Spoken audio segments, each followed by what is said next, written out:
Chairman Rana आस मोहम्मद ने media से विशेष रूप से बातचीत करते हुए बताया कि किसान आंदोलन वर्तमान में रुद्र रूप धारण कर चुका है, जिसका खामियाजा भविष्य में भारतीय जनता पार्टी को भुगतना होगा।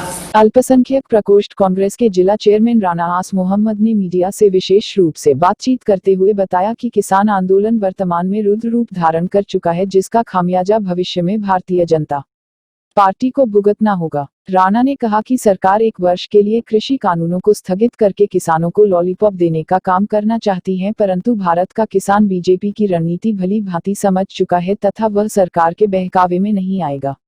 राणा आस मोहम्मद ने कहा कि किसान आंदोलन को लेकर कांग्रेस पार्टी का छोटे से छोटा कार्यकर्ता व शीर्ष पर बैठे नेता गंभीर है तथा सदैव किसानों के साथ कंधे से कंधा मिलाकर इस संघर्ष में उनके साथ खड़े।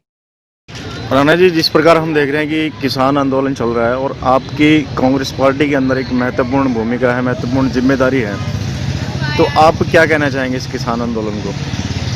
किसान आंदोलन मैं समझता हूँ एक तरह से पूरे देश में जैसे किसान आंदोलन चल रहा है, एक किसान अपनी आने वाले कल की परेशानी को लेकर धरने प्रदर्शन पर अड़े हुए हैं। मैं समझता हूँ बिल्कुल जायज़ मांग है ये, और चाहे वो टिकरी बॉर्डर है या सिंघू बॉर्डर है, दिल्ली के चारों तरफ किसान बैठे हुए हैं, लेकिन शांतिपूर्ण तरीके से अपना प्रदर्शन कर रहे हैं। और जहाँ तक मैं अपनी पार्टी की भूमिका कांग्रेस पार्टी की समझता हूँ कि कांग्रेस पार्टी किसान आंदोलन में किसानों के साथ खड़ी है, क्योंकि किसान रीढ़ की हड्डी है। हमारे देश में अगर किसान खुशहाल होगा तभी, चाहे वो मजदूर वर्ग है, चाहे वो व्यापारी वर्ग है, बाजार में किसी तरह भी जो दुकानदार हैं खुशहाली होती है तो किसान से होती है। जब किसान खुशहाल होगा, उसकी फसल महंगी बिकेगी, तो आप समझते हैं कि ऑटोमेटिकली पूरे देश में खुशहाली होगी।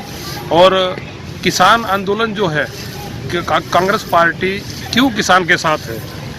कांग्रेस पार्टी किसान के साथ में इसलिए है क्योंकि कांग्रेस पार्टी ने अपनी जायज़ मांगे मानी हैं।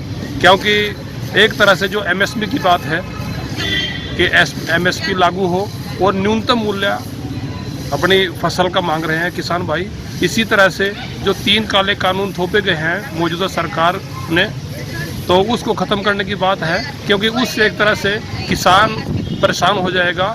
कहाँ छोटे छोटे किसान हैं और कहाँ मंडी में वो लेके जाएंगे, बड़ी बड़ी मंडियों में दूर दराज का कैसे लेके जाएंगे? 2004 में बिहार में ऐसे ही कानून ये उन्होंने पारित किया था, और आप देख लेना बिहार में कहाँ खुशहाली आई है। ये मैं समझता हूँ कि सरकार की नीति बिल्कुल गलत है। एकदम से ये 3 काले कानून वापस ले सरकार, इसी पे किसान अड़े हुए हैं। और मैं समझता हूँ कि आने वाली 26 जनवरी पे जो किसानों ने एक तरह से घोषणा की है कि हम ट्रैक्टरों से रैली निकालेंगे, तो मैं समझता हूं कि हम भी उनका समर्थन करते हैं। लेकिन सभी किसान भाइयों से, देशवासियों से सबसे पहले तो मैं 26 जनवरी की बहुत बहुत हार्दिक शुभकामनाएं देता हूं, क्योंकि 26 जनवरी और 15 अगस्त ये एक ऐसा है त्यौहार जैसे ईद और दिवाली होती है, उससे भी ऊपर उठ करके ये 26 जनवरी 15 अगस्त का त्यौहार होता है।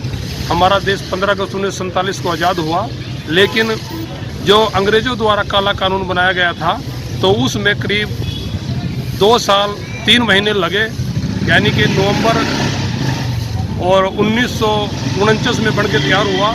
उसके बाद 26 जनवरी 1950 को हमारे देश का आइन, हमारा संविधान लागू हुआ, जिससे यानी इस संविधान में चाहे हिंदू, मुस्लिम, सिख, ईसाई सर्व समाज के लोग ध्यान में रख के एक ऐसा संविधान तैयार किया गया जिसमें सबके हित सुरक्षित हो।